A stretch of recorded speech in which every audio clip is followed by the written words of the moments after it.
Good evening, friends, and welcome to Proficiency Bonus. We are live right now with another episode of The Modifier tonight. My name is Michael, your most humble and merciful Dungeon Master for the evening. Before we begin tonight, I just wanted to throw some really quick shout-outs to some of our partners and sponsors. Real quick shout-out to Dice Bard, our newest sponsorship.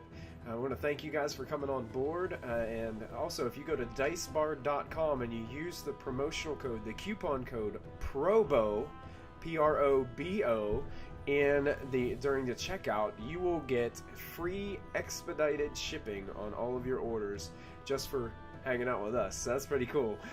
So make sure you use that coupon code. Visit dicebard.com, check out all their awesome dice and their other role-playing game and D&D merchandise. Really cool stuff there. Also want to throw some quick shout-outs to not only Twitch and Streamlabs for affiliating with us, but also Team MZ for all their small streamer support.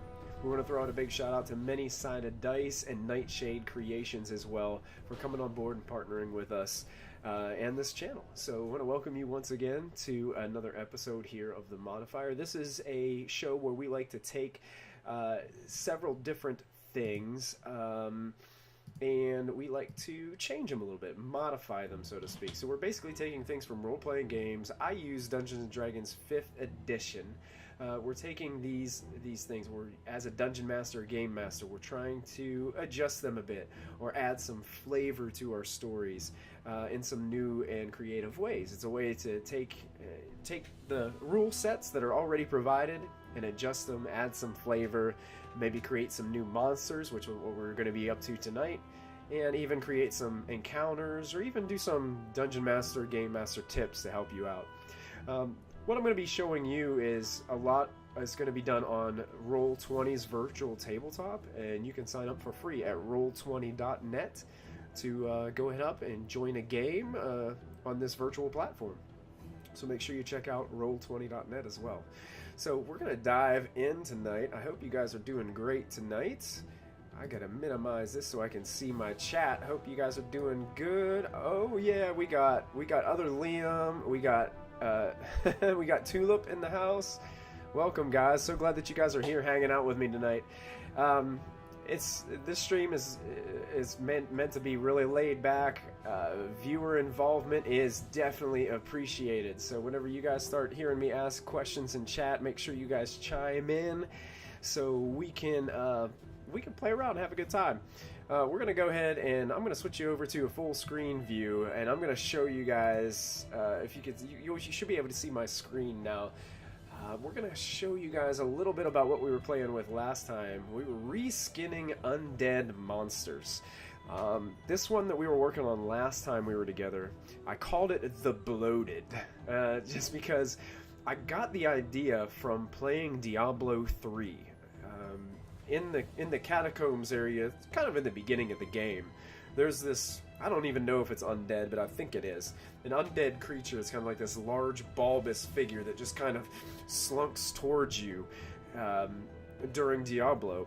And every time, sometimes they surround you. They're kind of slow figures, but once they get near you, these entities get near you, they just unleash these attacks, and then when you kill them, they explode. And all these small, like, snakes or I don't know what they are, but these things pop out of them, and then they come attacking you just rampantly.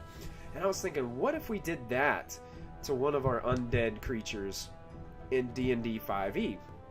So I started working on this last week with the help of one of our viewers, Razanak, who was helping me come up with some of these ideas. So basically what we're doing is we're reskinning an undead ogre. So we took this undead ogre and we just put it in here. We changed the title. Most of its statistics and everything have stayed the same.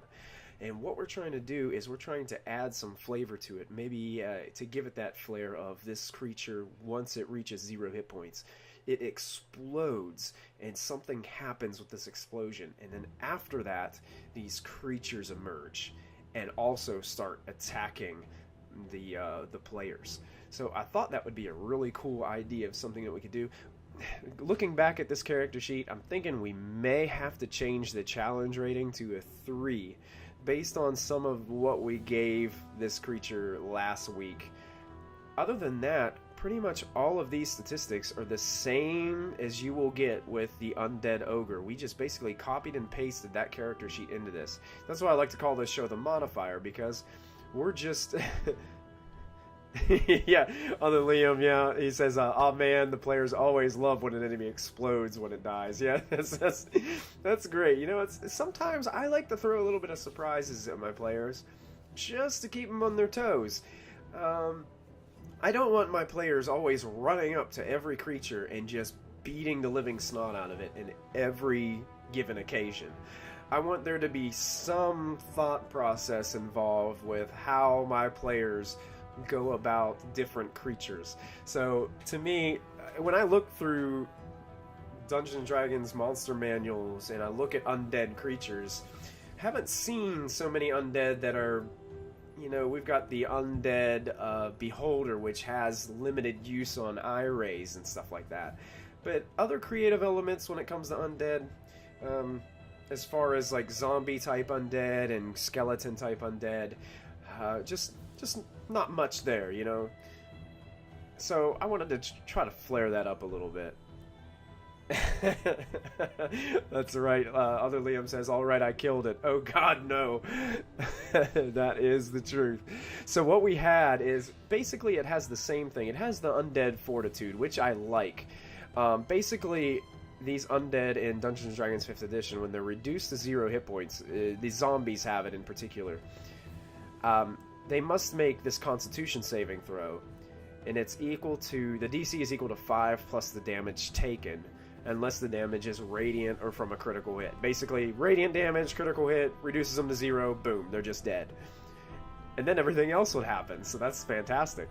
But on a success, it only drops to 1 hit point, so it basically gives it another, possibly another action in a turn to do its standard attack before it unleashes this death burst, which is the next thing that happens. It says, if the bloated is reduced to 0 hit points and fails its undead fortitude saving throw, it explodes, releasing a mixture, and this I have to credit our viewer Razanak for, because really I was just going to make it do like force damage or kind of like a thunder wave.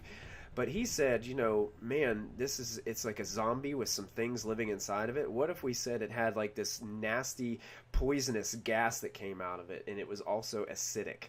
And I thought that was brilliant. So I went ahead and we built that death burst to meet that criteria, which I thought was pretty neat. So I want to credit Razanak on that one. Last week's viewer who was hanging out helping me build this creature.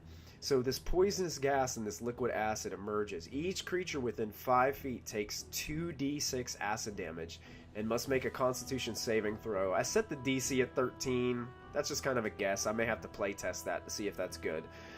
Or become poisoned for the next minute, which, poisoned in an encounter, for a minute's not so bad out of an encounter, but inside of an encounter, that's 10 rounds. So that could be pretty significant if the battle persists over a long period of time. So we've got that happening. We made a boomer in D&D. We totally did. And then I've got this thing called Emerging Rot Crawlers, just because I couldn't think of another name for them. Emerging Rot Crawlers are basically these undead eating large maggots that basically burst out of this thing. Basically, they're living inside of this big bulbous undead creature, kind of feeding on it, kind of like being, kind of like the tapeworm being a host, so to speak, with a host. These creatures eating everything inside this undead creature that's just roaming around. So immediately after the bloated is affected by the death burst, 3 or 1d4 plus 1 rot crawlers are flung into the empty spaces located within 5 feet of the explosion, or the next available unoccupied space. Dire maggots. Yes, I like that, other Liam. Dire maggots. That is cool. Yeah, so basically these, larger than life, larger than dogs maggots that explode from this thing. And I also did this at the very end of the episode. I actually took one of the features from the orcs and I added it into the bloated. The reason I did that is because, so the bloated has one slam attack for its action. So basically, it's just going to try to get really close. It doesn't have any ranged attacks. So it's going to try to get really close to the players so that this death burst can be of some kind of effect. If there isn't anything standing near it, the death burst really isn't going to do anything. So in a design method, you want your creature to be able to get as close to the players to create that drama that you possibly can. So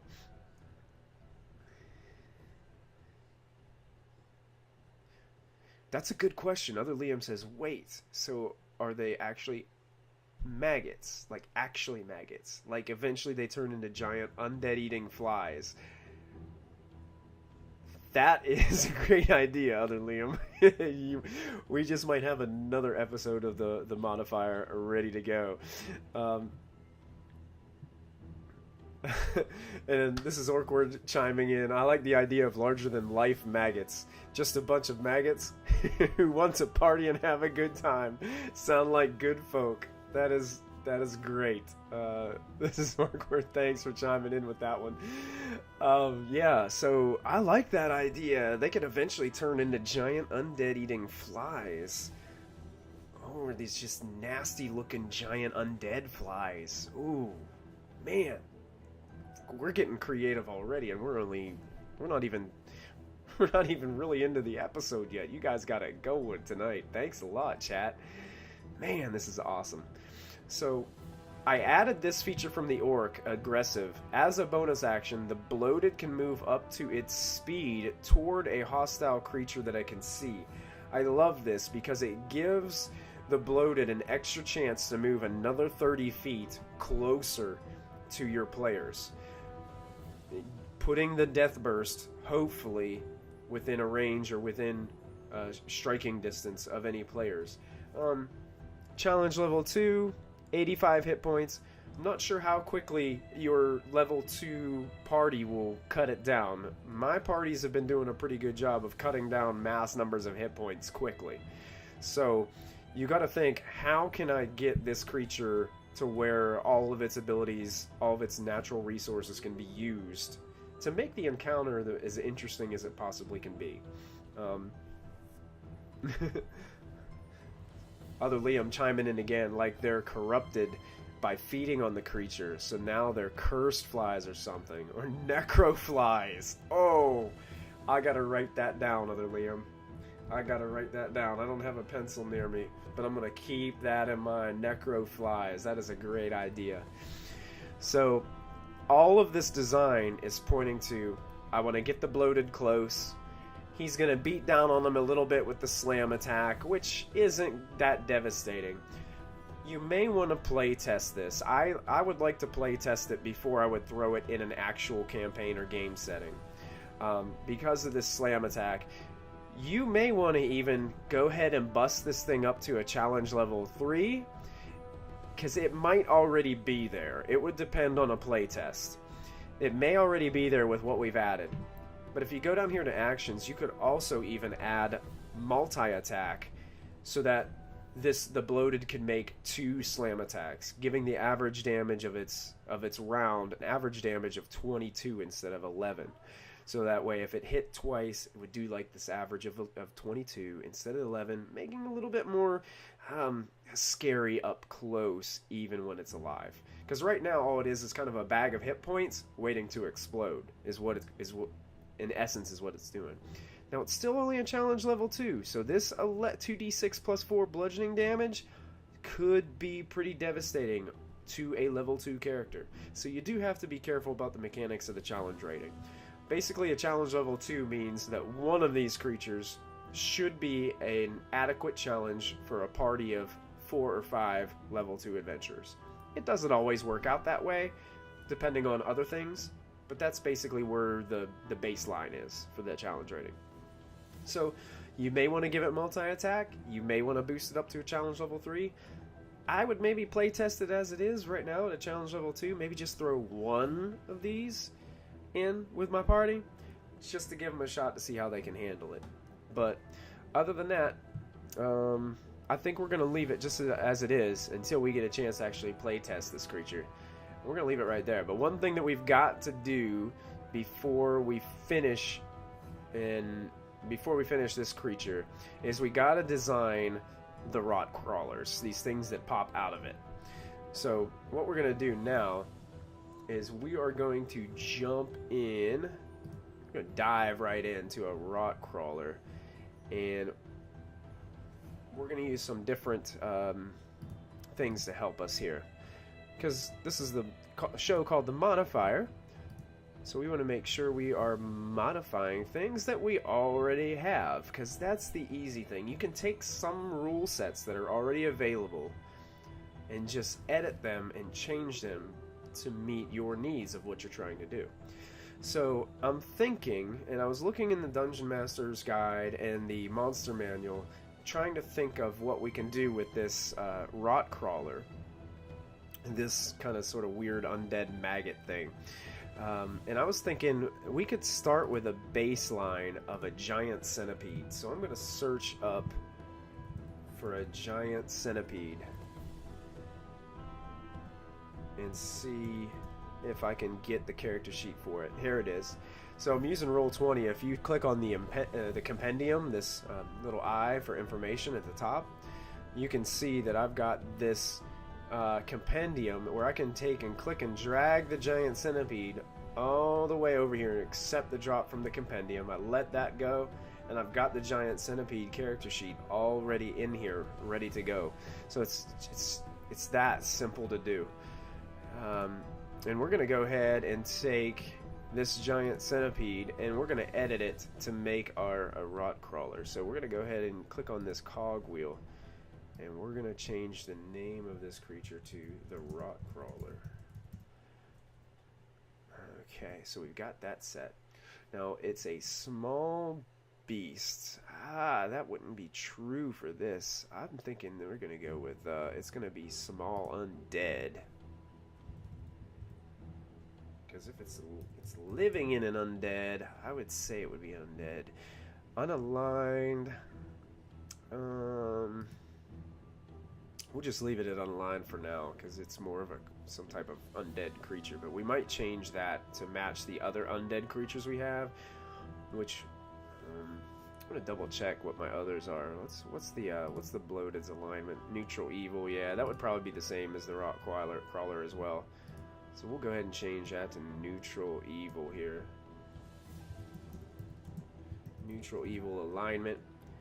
Yeah, it's gonna come after you because it's neutral evil. So we get an armor class of 13 because it's a small creature. I could see that. It has natural armor. Its hit points are just at 4. So basically, when you're talking about challenge ratings, it's a 1/4 challenge rating.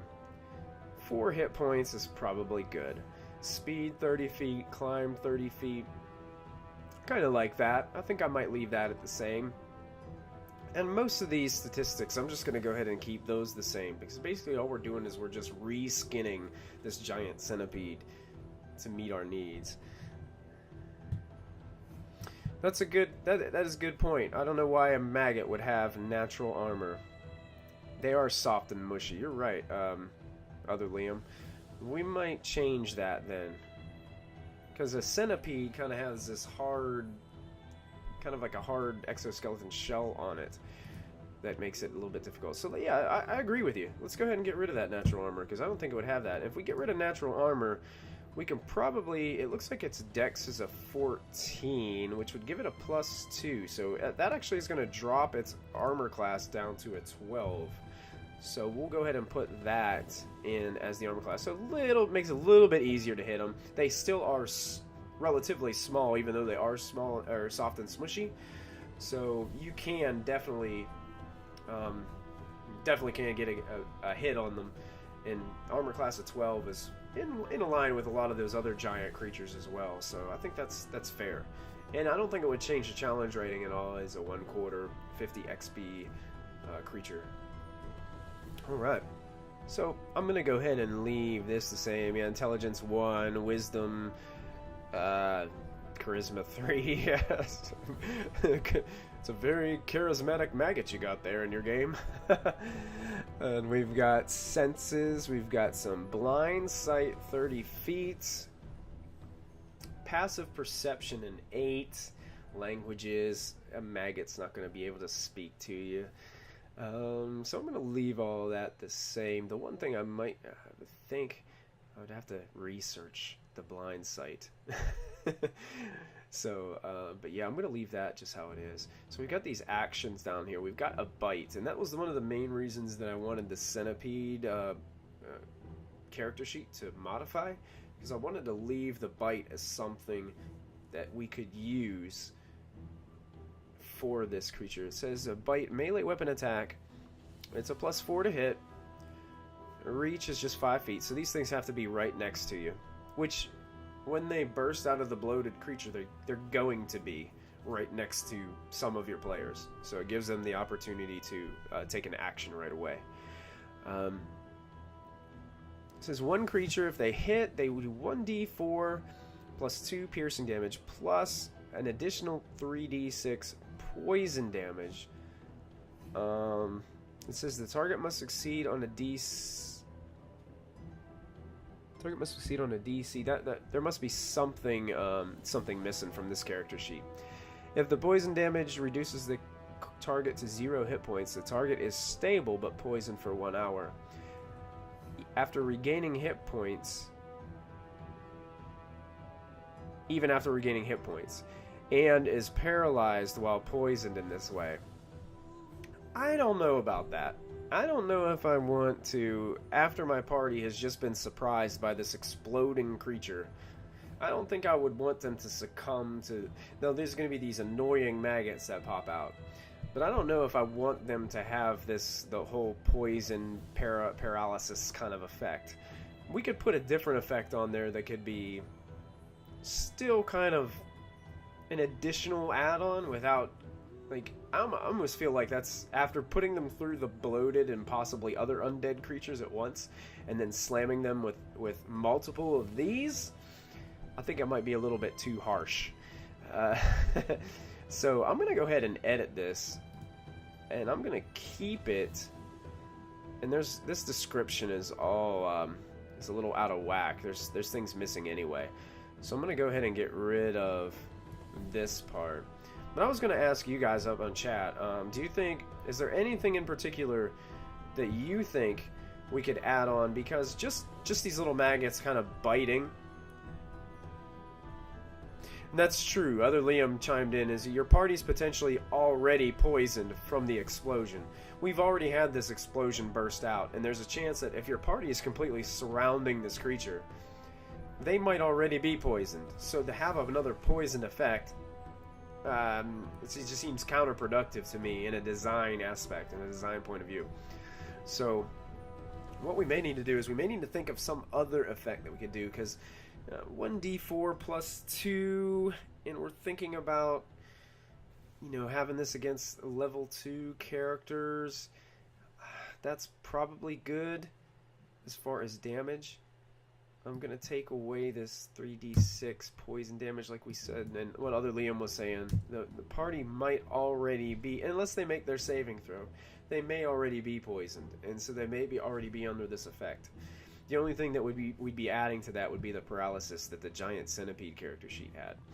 So if we just got a simple bite on here now, we've got this 1d4 plus 2, and if you're thinking about it, there's other potential rock crawlers that are going to be attacking possibly the same players as well.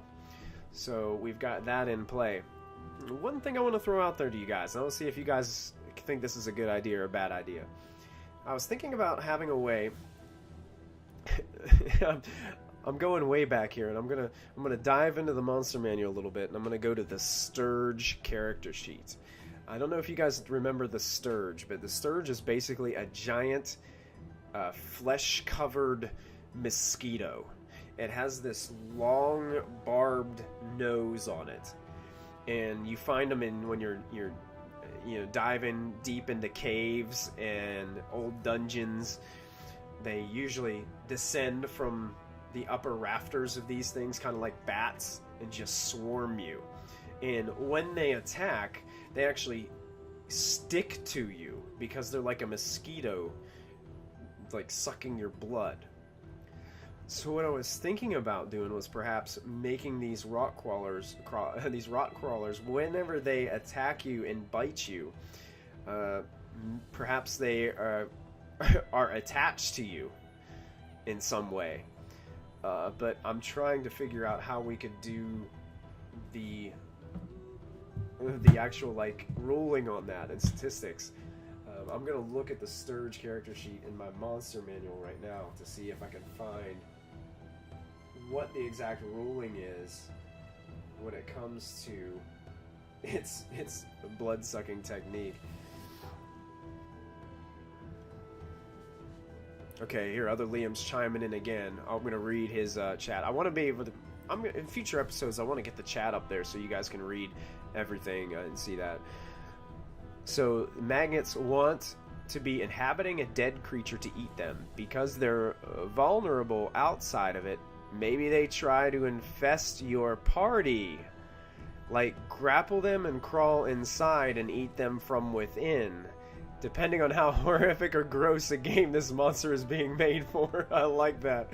Like the opposite of the old swallow whole rules. I love it, other Liam. Yeah, that is kind of horrific and morbid, but we are making a pretty horrific and morbid undead creature right now. So, I love that idea. So, you're considered grappled.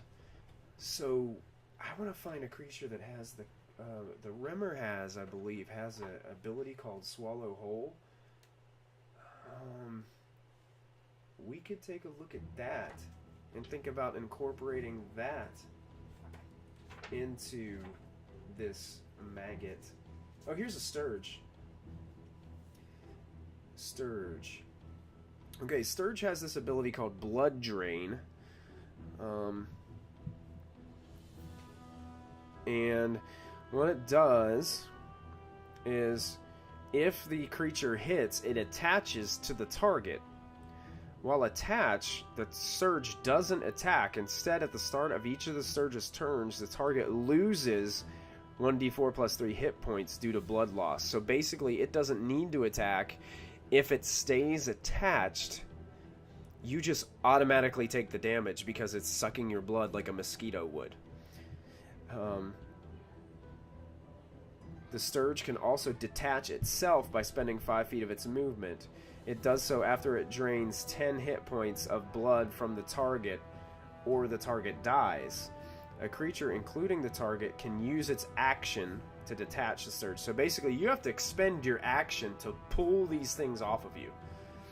So basically, when a Sturge attacks, which is the annoying part about a Sturge, is once they attach themselves, you're basically either trying to attack it off of you, which I think that would be at a disadvantage, or you use your action to basically physically pull this thing off of you.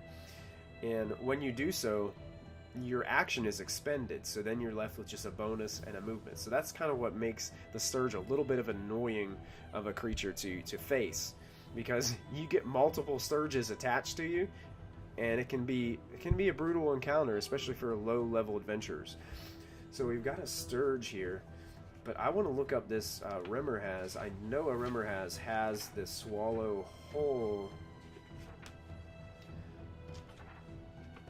There he is. Rimmer has what's called Swallow. So basically, after the maggot would bite you, it would have to successfully bite first to be able to grapple. And then after it grapples, what would we call the opposite of Swallow Whole for this creature? Forced ingest? I'm not sure what you would call it. Other Liam, if you got any suggestions on what we could call this. Because it is the opposite of this swallow, but I love this idea of it kind of just crawling down your throat kind of mindset. Infest. I like that. Yeah, I like that.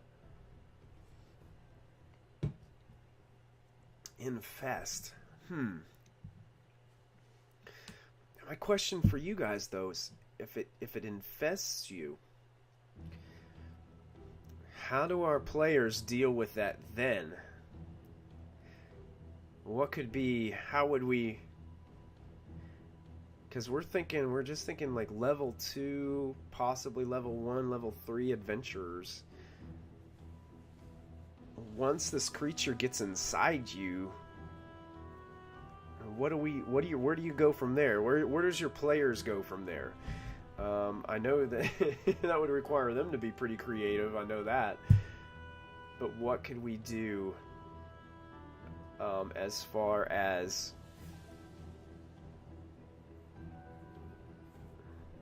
fortitude saves or constitution saves to maybe its body internally fighting the creature? That might be a good idea, Liam. That's a good suggestion. I like that.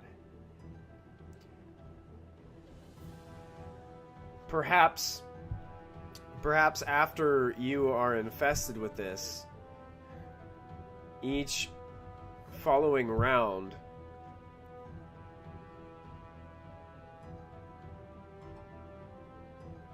that's another good point.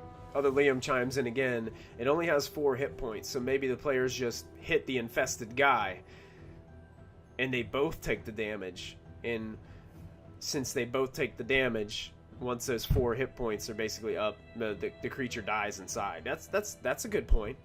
I do like the first idea too, where you make these Constitution saving throws.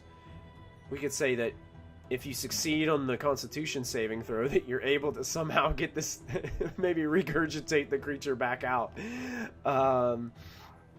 or that your body just overcomes the infestation and kills the creature internally. But if you fail the save, perhaps you automatically, like the Sturge for the blood drain, maybe you automatically take another 1d4 plus 2, kind of like it's biting inside of you, like eating you from the inside, which is pretty wild. But those are all great suggestions. Man, we're having some fun building this tonight. This is really cool. I'm liking where this is headed. So what we're going to say is, I'm going to say the bite, melee weapon attack, piercing damage. We're going to go ahead and edit this bite a little bit. And we're going to use the grappling aspect. Piercing damage. And if the target is a creature, it is grappled. And then we'll put an escape DC, okay? So in the description, we're just going to put, if the target is a creature, it is grappled. So you'll technically be grappled. So what happens is it kills you from the inside. Do you turn into another bloated? That would be awesome, Liam. I would, of course, what I would do is I would probably give my players death saves, but also on each corresponding turn for the rock crawler, you could have it make an attack on your unconscious player. I mean, it's kind of harsh, but if you think about it realistically, if this thing's inside you wanting to eat you, it's going to continue to eat you. It's not going to stop. It's a maggot. That's what maggots do. So basically on its corresponding turns, basically it would make an attack and be an automatic critical hit, which would basically knock 2 of your character's death saves out instantly right there. So your player would either have to, or we could make a ruling in there where another player could do like a medicine check on the unconscious creature and find some way to heal the infestation. That could be a possibility. So that could be something that would be, but that's really cool, Liam. If it kills you from the inside, All right, you turn into another bloated. But hey, that's really a neat concept. Perhaps maybe that's where the bloated comes from. Maybe these maggots. Maybe we started with this maggot. We didn't actually start with the bloated. We start with the maggot, and the maggot infests these. Yeah, I like that too, Other Liam. Maybe if you have like a higher DC for a medicine check, they could perform some kind of quick field surgery to get that thing out of there. And of course, with magic and healing and things like that, that is something that's not out of the realm of possibility as well. So your players could have several options for my Heimlich maneuver to cough it up. I like that too. Yeah, man. We got some great ideas. This is fantastic. So if the target is a creature, it is grappled, and we're going to use this wording because I like to use wording from other monsters. It makes things easy to do. So we'll put escape DC. So in order to get out of this, you've got to roll. The Remmer has is a 17. That's a challenge rating 11, so we're not gonna come close to that. So let's say escape DC. We're just gonna give this a 10. So that means that you got to roll pretty bad in order to get ungrappled from this maggot. I think I like that idea because if you do get infested with this thing, that could be pretty bad for your player, especially after you just fought the bloated and perhaps a couple other zombies or something like that in the party. It might be good to make it a 10. We could always change that later if we play test it. Yeah, this is cool, Other Liam. You've got some great ideas. Other Liam chimes in again, but yeah, we could just have the whole life cycle here. Necroflies implant rot crawlers into people. The crawlers eat them and turn them into the bloated, which are effectively the incubators for the crawlers that eventually grow up into more necroflies. This is genius. I love where this is going. Oh my goodness. I hope somebody watching is an artist and they want to draw all these out for me, because I think that would be splendid. I want to see what this actual necrofly looks like, because I think that would be fascinating. If the target is a creature, it is grappled, escape DC 10, and we're going to say until this grapple ends. This one says the target is restrained, but I wouldn't do that on a rock crawler because it's a smaller creature. The Remmer has is a huge monstrosity. So basically, when it bites you, you're in its mouth, and you can't move at all. Rock crawler is more like a scourge; it's attached to you. So, but we'll say until the grapple ends, the rot crawler cannot bite another target because it's attached to you. It's kind of chewing on you, so it wouldn't bite another target. Okay, so we got that. So what we're gonna do is we're gonna call this next ability what you suggested, Other Liam. We're gonna go with infest. So we're gonna name this infest, and it's not really an attack. It's just kind of like an effect that happens. So we'll say the rot crawler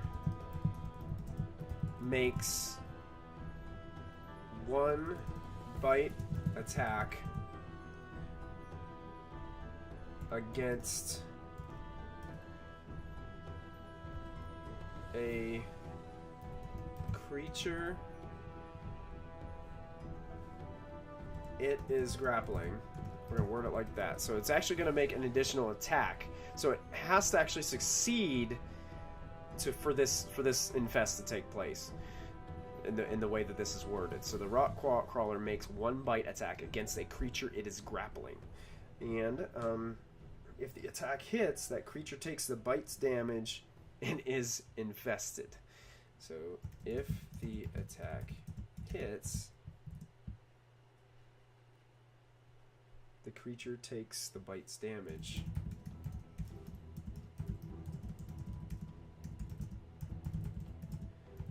and is infested, I guess we might have to go into detail possibly about what being infested is actually like, because it's the opposite of this swallow whole. So it's not being creature takes a bite's damage, and the rot crawler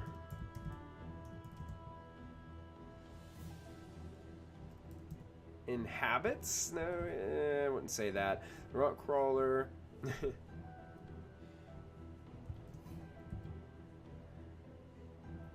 is forcefully ingested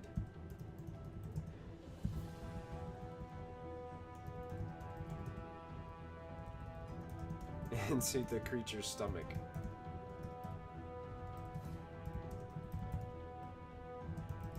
And now infested. Oh, I like this. I'm being real gross. So forcefully ingested into the creature's stomach. Basically, it crawls down your throat.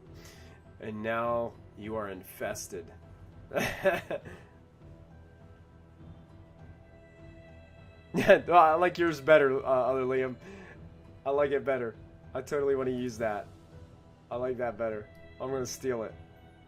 I'm going to take your idea, other Liam. I like it. Oh, yeah. I don't know. I like yours. I like yours a lot. So if we paste that in there, I like that. Because I'm kind of like saying the same thing twice in my wording. And I like that. Other Liam, you rock. These are great.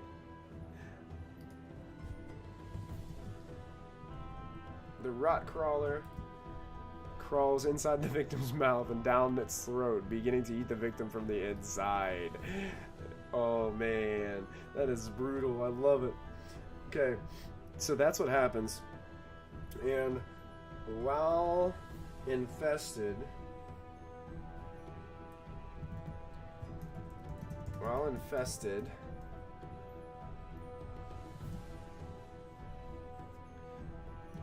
the rot crawler makes a bite attack on each of its turns, attempting to eat the creature. And I can't spell. So we're, there we go, attempting. Attempting to eat the creature. So this is going good.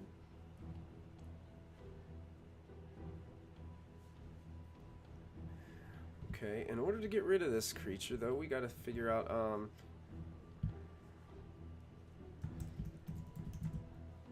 during the infested creature's turn,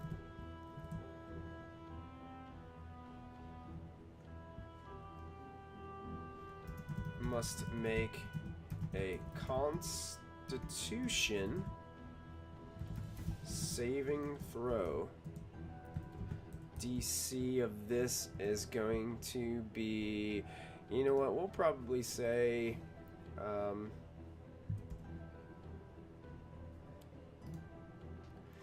since, I don't know, what do you think?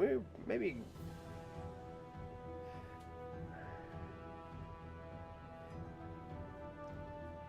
it automatically dealt the damage like the Sturge. Like, there's not much the infested guy can do to defend against the bite at this point. So I'm not sure they need to roll an attack. Yeah, you're right. You're exactly right. They're inside. They wouldn't have to make the attack. So we're going to get rid of that. Yeah, you're right. While infested, we'll skip all that. Yeah, you're right. They wouldn't need to make an attack. They're inside your stomach, chewing on you. They wouldn't need to attack you. While infested, the creature must... Let's do that. We'll just skip that. We'll go right to the next thing. While infested, the creature must make a Constitution saving throw. We're gonna We're going to say DC 11 for this.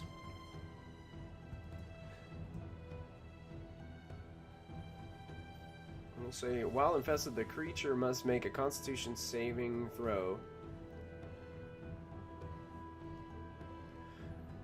Yeah, you're right. I like that, because it would automatically do damage on its turn. The Rot Crawler automatically deals bite damage. Woo! That scared me. Thank you for the follow. It was really loud in my ears, guys. Thank you for following. So good to see you guys tonight. On its turn, the Rot Crawler automatically deals bite damage to the infested creature. Yeah, so basically it's just going to be chewing on you. It would automatically do it. Just like the Sturge. You were right, other Liam. While infested. Let's see. The creature must make a Constitution saving throw. I want to check, see who followed. Adorable ZC, welcome. So glad that you followed tonight. Thank you guys for joining me in this this episode of the Modifier. I wanted to also let you guys know that we have a new episode of Mystic Hour coming up tonight. About 30 minutes after I go off air. Christy's got some huge plans for Mystic Hour tonight. She has some new guests on. She tweeted out some details about this new episode. This is episode 3 of Mystic Hour, which will be at 8:30 p.m. here Eastern Time, 5:30 Pacific. She is doing. They're going to be have some special guests on talking about some Japanese entertainment. Talking about Johnny's Entertainment, Kenjani 8, and Subaru Focus. I'm going to be honest, I have no idea what any of this means. But if you're into that culture, if you're into Johnny's Entertainment and all the things about Japanese entertainment, Christy has a lot of background with that, as she was in Japan for, I think, a few years possibly, doing some work over there. So she was really much involved in that. So if you guys want to check that out, that's going to be a really cool discussion on tonight on Mystic Hour. So make sure you tune in. It's going to be great.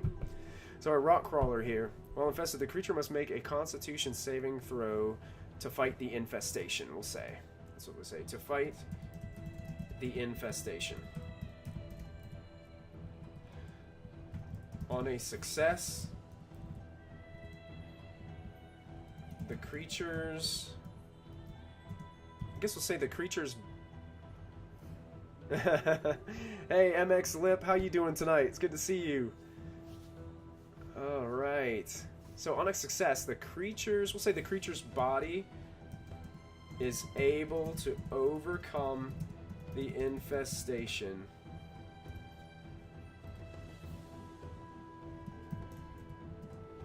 I can't spell tonight, guys. Infestation. And the Rot Crawler. I guess the Rot Crawler... I guess it's just the Rot Crawler dies? How would you word that? That's a good question, other Liam. I'm not sure. Do we want it to die? I think... You know, I think based on what we've already put the party through, I think I might just have it die. Because you expel it, and it's still there. So basically they're still having to deal with this problem. I think that might be too annoying during this kind of low-level encounter. If it was a higher encounter, I might consider it.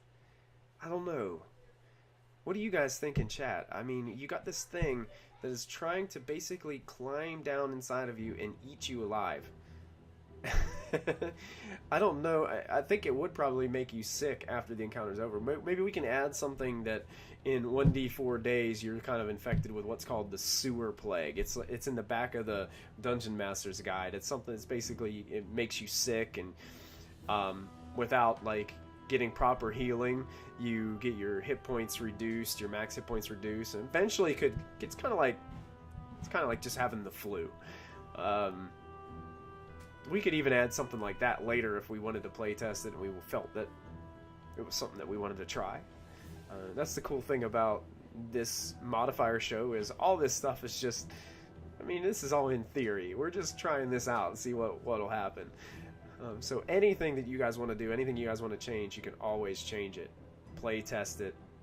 You know, if you think it might be a little hard, wait till your players get con saves or you lose certain abilities. That's an interesting way of thinking about it. Con saves where you lose certain abilities, like disadvantage on acrobatics checks. Hey, that could be something we could do. Kind of like, I think maybe the illnesses and stuff in the back of the Dungeon Master's Guide. We may be able to modify some of those, like what MX Lip 90 is saying, to where you can, over a certain amount of time, you have to make these con saves because you're just sick. This thing crawled inside of you. You'd have to overcome that illness or that sickness, or have, you know, a paladin in your party that can easily cure diseases, any illness that you're affected for.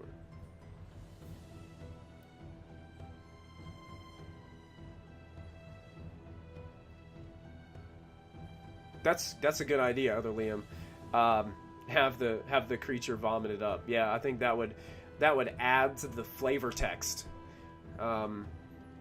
It would be, yeah, Liam. Other Liam says, but either way, throwing the thing up would be more fun to roleplay, and then it dissolving in your immune system. Yeah, that is a perfect idea. Yeah, so we'll do this. On a success, creature's body is able to overcome the infestation, and the rock crawler is regurgitated. I don't know how to spell that. So, hey, that might be it. Boom. I think I got it right. Really, is regurgitated. Rockcrawler dies and is regurgitated. Nasty. Man, we made such a disgusting monster tonight, guys.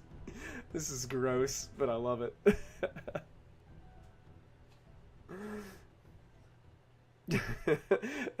MX, I don't know how you could be seeing eggs and wanting to cook after we're talking about this creature that we're creating. I just like, just thinking about this is making my tummy upset a little bit. But this is awesome. So basically your body has to fight this creature on the inside. This is hardcore. It's basically dies and is regurgitated. Man, that could be a really traumatic experience for your players at your table. I wouldn't throw this at any table. I would make sure that it's the right players for this creature.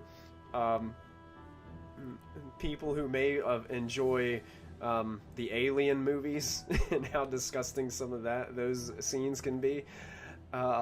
This kind of has that sort of feel to it, that sort of vibe. So I wouldn't throw this at just anybody. And so I guess on a failure of this save, the creature continues to be infested by the rot crawler. On a failure, the creature continues to be infested by the rot crawler. Yeah, we've kind of, MX Lip, we've been talking about how Other Liam, about how we've got like a whole life cycle here with this creature. This rot crawler basically infests people, kills them, eats them, and these necro flies, these undead flies, actually are ones that basically start this whole process. Oh yeah, this would be a specific horror themed game, because it would take a certain kind of game to throw this at. Something people would be able to withstand and be able to take. So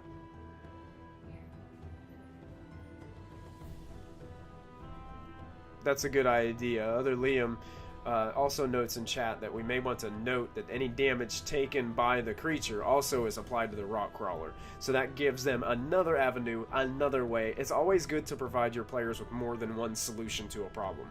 And that's just good game mechanics. That's good role play. That's good strategy for your players as well. And on the design aspect too, as a dungeon master, game masters, you always want to give your players more than one option. Most of the times, you know, even with things like this and design wise, you don't want your players to ever feel railroaded into doing one specific thing. You want to give them options no matter what the situation is, primarily. There could be times where they don't have many choices, but this is a good way that you can add in another. So I'm going to just put a note there. I'm running out of time, so I'm just going to put this as a note. And we can also do that medicine check as well.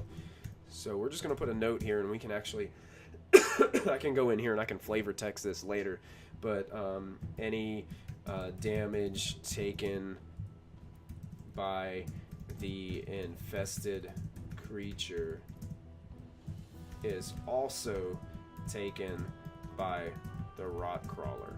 So this gives them another option if they have to if they have to attack their friend to heal them. Then that's another way that they can do that. Yeah, I agree. And we'll write down, also we'll do some kind of medicine check. So I'll put down, we'll just put medicine check here, since I'm running out of time on this this episode. Medicine check to cure the infestation. So we'll put that down as our notes. And man, this is really cool, guys. I like how we designed this rock crawler tonight. I'm sorry it took so long, but you guys have been coming up with some great ideas. So I wanted to make sure that we talked about all those ideas and fleshed them out a little bit.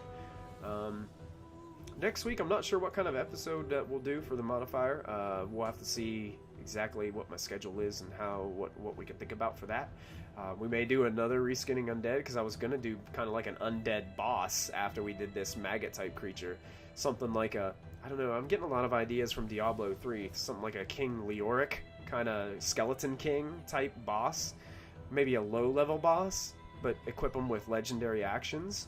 And we could even do, other Liam, you're right, we could even do an episode about necroflies.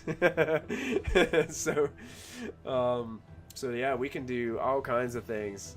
MX Lip wants to do an episode on gods. I don't know, MX Lip. Gods are hard. That might be tricky. But we can go through and we can discuss some different things. So yeah, thank you guys so much for tuning in tonight to this episode. We had a lot of fun. And make sure, if you haven't followed us, make sure you click that follow button. If you want to support the channel in other ways, you can subscribe. And yeah, make sure you follow us on Twitter and YouTube as well. I wanted a quick reminder, don't forget to check out tomorrow night's episode of Storm King's Thunder as our party dives farther into their adventure. Currently, they're on a shopping spree in the city of Everland, as Molfin is looking for a prominent member of the Harpers in Moongleam Tower that's located in Everland. So we will dive back into Storm King's Thunder tomorrow night at 8 p.m. Eastern. So I hope all of you can make it and hang out with us and be active in chat, because we always love an active chat room to help with our ideas and our creativity. So don't forget, Mystic Hour is coming up in about 30 minutes with Christy Mystic Water. So you don't want to miss that tonight.